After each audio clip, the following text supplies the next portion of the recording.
Weilà, weilà raga. How's it going, guys? Hope you're all doing great today. Welcome to yet another Italian grammar video. Today we will be going over the Trapassato Prossimo. We use this verb tense whenever we're talking about something that we had done prior to something else in the past. The key word that we will have in this verb tense is had. The verb have conjugated as had, because you're always going to say things like I had eaten, I had done, I had gone, and etc. So how do we even make this happen in Italian? Well, as this is a compound verb tense, we're going to need the help of auxiliary verbs, of helping verbs. The two helping verbs in Italian are essere and avere.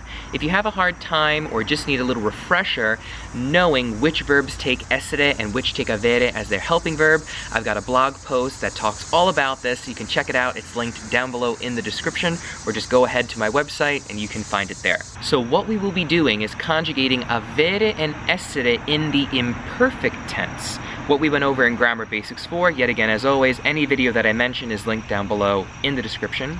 So we're going to be conjugating essere and avere in the imperfect tense, and then the main verb, the verb that will come after these helping verbs, is going to be in its participio passato form. What does that even mean? It just means a past participle form of a verb. Think about it this way in English. The only way that you can say done is if you have the verb have or had before it. I can't just say I done. I have to say I have done this. I had done this. Same thing in Italian. You can't take fare and turn it into fatto without saying ho fatto, I have done, or avevo fatto, I had done. You need that avere before it. The helping verb helps the main verb to be different, to get conjugated in a different tense. So all are, are verbs, will not end in are, they'll end in ato, ato. All ere verbs will not end in ere, they'll end in uto. And all ire, aka ire verbs, will end in ito, ito. Unless they are irregular, okay? So take a look at the verb fare. It doesn't just end in ato, it ends in atto. But anyway, let's take a look at how to conjugate essere and avere in the imperfect tense for a nice little refresher. Then we'll take a look at how we bring these together with verbs to say I had eaten, I had done, I had gone, I had slept, and etc. So let's take a look at avere in the imperfect tense. We have io avevo, tu avevi, tu avevi, lui, lei aveva, lui, lei aveva, noi avevamo, voi avevate, loro avevano, And now let's also take a look at essere. Io ero, tu eri,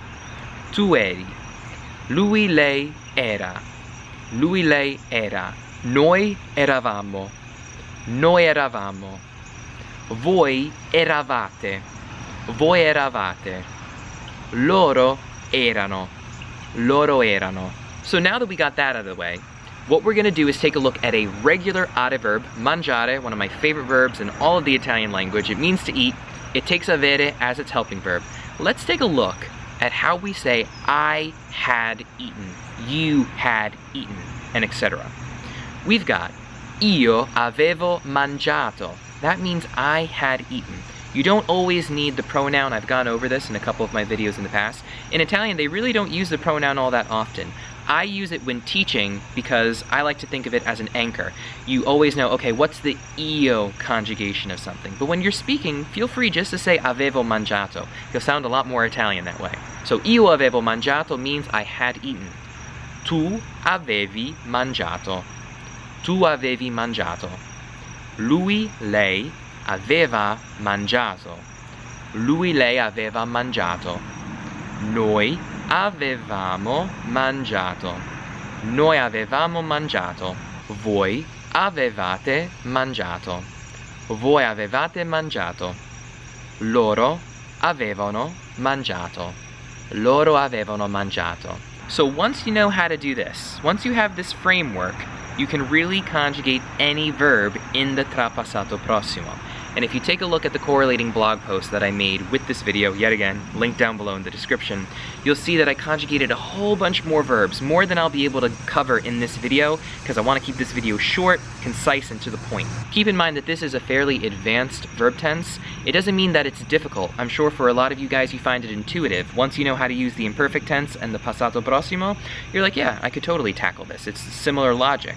So anyway, let's take a look at a nice big phrase with mangiare used in the trapassato prossimo. So, avevo molta fame perché non avevo mangiato nulla per tutta la giornata. Now I know, this is really huge. I'm gonna say it a little bit faster for you guys so you can hear how I would say this in my normal everyday pace. Avevo molta fame perché non avevo mangiato nulla per tutta la giornata. So what does this mean? Let's break it down. It means I was very hungry because I hadn't eaten anything all day or for the whole day. So in the beginning of the sentence we have avevo. We have avere conjugated in the io form in the imperfect tense. Why is it even there? Why didn't I use the passato prossimo? Because I want to express that I was hungry for a long period of time. So avevo molta fame, I was really hungry, I was very hungry. Perché non avevo mangiato nulla, because I hadn't eaten anything. Nulla or niente, they're interchangeable. They both mean nothing or anything, just depends on the context. Per tutta la giornata, that simply just means for the whole day. So this is essentially how you use the trapassato prossimo. Now we saw how we conjugated verbs, how we use stuff in a sentence, and we saw how we could use this also with two verb tenses at the same time, the imperfect and then the trapassato prossimo. I'm just going to show you now a verb that uses essere as its helping verb. So let's use andare. Andare will become andato, and it takes essere as its helping verb. And with essere, we always have to be mindful of the gender and the number of things that we're talking about. So the end of our main verb for io, tu, and lui, lei will either end in o or a for masculine or feminine, singular. For noi, voi, and loro, our plural pronouns, we're going to see the verb andare end in either an I or an E for masculine or feminine. So let's conjugate andare, which means to go, in the trapassato prossimo. We have io ero andato or andata. So me being a guy, I'm going to say io ero andato, I had gone. If I were a girl, I would say instead io ero andata. Because with essere, we always have to be mindful of the gender and the number of people that we're talking about. The next conjugation is tu eri andato or andata. So here's what I'm going to do to keep it nice and simple. I'm going to say the conjugation once in the masculine way, and then I'm going to say it the second time in the feminine way. So tu eri andato, tu eri andata. Lui era andato, lei era andata. Noi eravamo andati, noi eravamo andate. Voi eravate andati, voi eravate andate.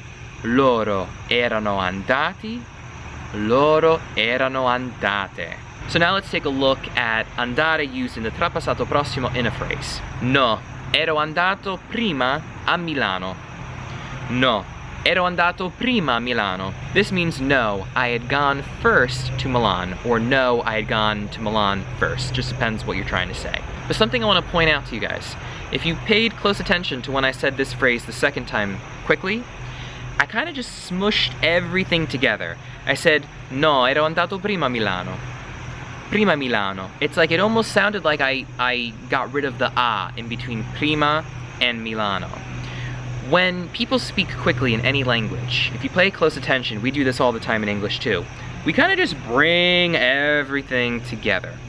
If you are still fairly new at speaking Italian, but you're a total boss and you're covering all the verb tenses ahead of time, don't get too hung up on this. The most important thing is just to be understood when you speak, so pronounce every single word.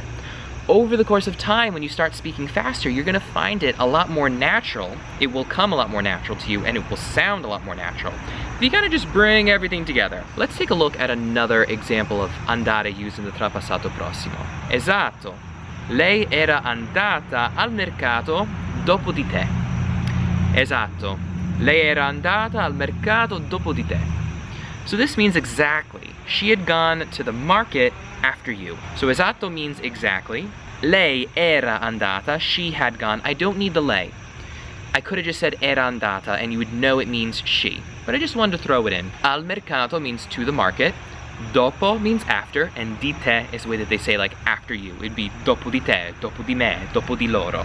It's just how they say like after somebody in Italian. Alright guys, so that is everything for today's video. Check out the description box down below to see links for everything that I mentioned in this video.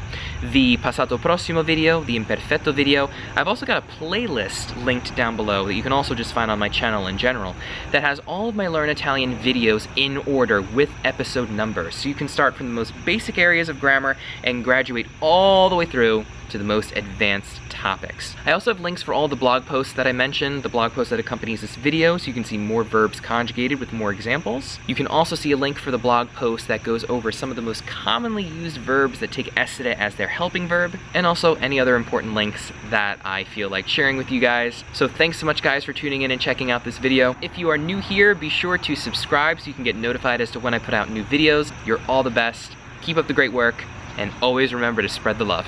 I'll see you guys next time.